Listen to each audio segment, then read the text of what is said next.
जय प्रभु बंध विमलेश्वर और खंडपड़ा माटीर अपूर्व सौंदर्य भरा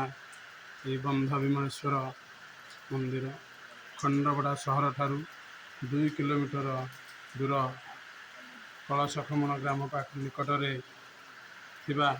क्षुद्र जलसेचन प्रकल्प केन्दुआ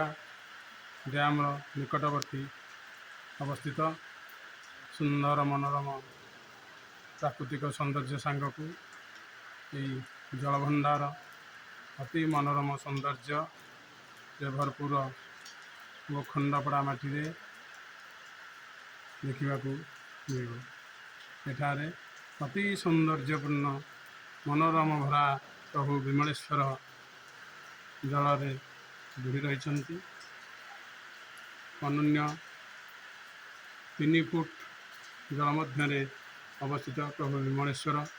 एवं एठारे सौंदर्य भरपूर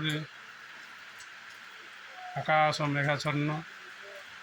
स्वल्प वृष्टि सांगक सौंदर्य मनोरम भरा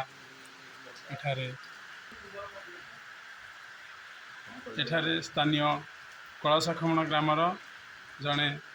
वयोज्येष्ठ मौसा आसती से प्रभु विषय किसी आपण मानक सूचना देवे।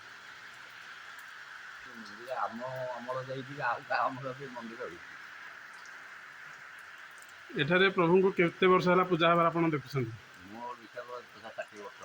50-60 वर्ष है देखुं एठारे पानी केते पर्यंत ठाकुरंकर जलमग्न हूँ बुड़िकी रुहती एवं बुड़िकी एठारे प्रति श्रावण मासरे जल लगी करने केते भक्त आसंती प्रति पाली रे प्रति पाली रे 300 लोक आसंती।